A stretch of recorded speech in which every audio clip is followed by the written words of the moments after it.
Assalamualaikum warahmatullahi wabarakatuh. Perkenalkan, nama saya Raffi Armanin Dita Setiansa, bisa dipanggil Raffi. Alamat saya Desa Majgodo, Kecamatan Cakra, Kabupaten Magetan. Perkenalkan, nama saya Rafa Aldiano, bisa dipanggil Raka, Desa Kanigoro, Kecamatan Kartoharjo. Guru pendamping saya adalah Bapak Arifian Dimas, MPD. Dan di sini saya akan mempresentasikan materi tentang nuklir. Mengapa nuklir dikategorikan sebagai sumber energi tak terbarukan? Untuk menghasilkan energi nuklir diperlukan unsur radioaktif terutama uranium. Meskipun kelimpahan uranium cukup besar, tetapi keberadaannya di alam terbesar di bebatuan, bahkan di dalam air laut, dan jarang sekali terkondensasi di suatu tempat. Reaksi nuklir terdiri dari reaksi fisi, pembelahan inti, dan reaksi fusi, penggabungan inti. Dapat menghasilkan energi yang sangat besar.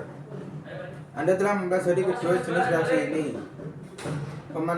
Pemanfaatan reaksi nuklir sebagai sumber energi telah dilakukan dengan mengendalikan reaksi berantai yang terjadi dalam reaksi fisi, seperti hanyalah penggunaan bahan bakar fosil.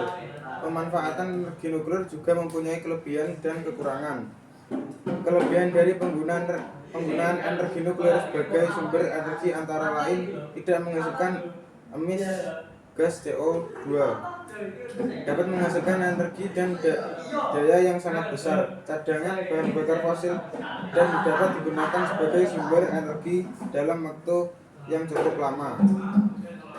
Apakah kalian tahu bagaimana pembangkit listrik tenaga nuklir menghasilkan listrik? Pada dasarnya pembangkit listrik tenaga nuklir menggunakan bahan bakar khusus, yaitu uranium U-235 yang sudah diperkaya karena memiliki sifat suka membelah. Uranium U-235 ini diletakkan di dalam inti reaktor yang dirancang khusus untuk menahan tekanan tinggi. Ketika neutron dilepaskan untuk menabrak atom pada uranium U-235, atom ini kemudian saling menabrak satu sama lainnya sehingga menciptakan reaksi berantai. Proses ini menghasilkan energi panas yang sangat besar. Panas yang dihasilkan di inti reaktor digunakan untuk mendidihkan air. Air yang mendidih berubah menjadi uap panas bertekanan tinggi yang kemudian diarahkan untuk menggerakkan turbin. Saat turbin berputar, generator yang terhubung dengannya mulai bekerja dan menghasilkan listrik. Meskipun demikian, ada satu hal yang harus diperhatikan. Panas di dalam reaktor nuklir sangat besar. Jika tidak dikontrol, suhunya bisa melebihi batas aman, dan suhu inilah yang dapat menimbulkan kebocoran pada reaktor nuklir yang sangat membahayakan. Berikut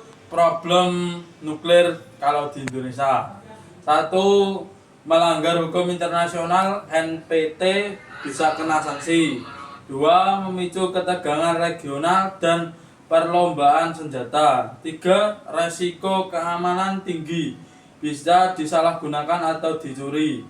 4. Bahaya lingkungan apabila Indonesia rawan bencana. 5. Dampak ekonomi seperti embargo dan turunnya investasi. 6. Bertentangan dengan Pancasila yang menjunjung perdamaian. Ini alasan Indonesia mengapa tidak mempunyai bom nuklir. Sebenarnya Indonesia bukan tidak mampu untuk mengembangkan nuklir sebagai senjata mematikan. Ada beberapa hal yang membuat Indonesia tidak melakukan hal tersebut. Diketahui Indonesia menjadi bagian dari negara yang masuk ke dalam ZOMFAN atau Zone of Peace, Freedom and Neutrality. Organisasi dibentuk bertujuan untuk menciptakan negara di kawasan ASEAN yang aman, damai, dan bebas dari senjata nuklir. Indonesia menjadi bagian ZOMFAN pada 27 November 1971 bersama dengan negara-negara ASEAN lainnya seperti Thailand, Malaysia, Singapura, dan Filipina. Nuklir, jaga perdamaian, patuhi hukum internasional, gunakan nuklir untuk energi, aman, diawasi, dan bermanfaat. Perkuat regulasi dan edukasi agar rakyat paham dan sistemnya siap. Berikut saran nuklir kalau di Indonesia. 1. Utamakan keselamatan. Ikuti standar internasional dan perkuat pengawasan oleh Bapeten. 2. Lokasi aman. Hindari daerah rawan bencana dan libatkan masyarakat dalam pemilihan lokasi. 3. Gunakan teknologi kecil mulai dari reaktor modular kecil atau SMR yang lebih fleksibel dan aman. 4. Perkuat SDM dan riset. Kembangkan keahlian lokal lewat pendidikan dan kerjasama riset. 5. Edukasi publik transparan dan komunikatif untuk meningkatkan penerimaan masyarakat. Bagaimana kalau Indonesia punya senjata nuklir? Coba bayangin, kalau Indonesia punya senjata nuklir kayak Amerika, Rusia, atau Korea Utara. Langsung jadi negara yang ditakuti dan dihormati. Gak ada yang berani main-main sama kita. Tapi, negara tetangga bisa panik dan ikutan bikin senjata nuklir. Bisa jadi Asia Tenggara makin panas. Banyak negara bisa ngehukum Indonesia lewat sanksi ekonomi, bahkan diputusin kerja sama dagang. Nuklir itu nggak main-main. Salah sedikit. Bisa bahaya buat rakyat sendiri. Jadi, punya senjata nuklir itu kuat, tapi risikonya gede banget. Berani? Kalau kamu yang milih, Indonesia mending punya nuklir atau cukup jadi negara damai? Sekian dari kelompok kami.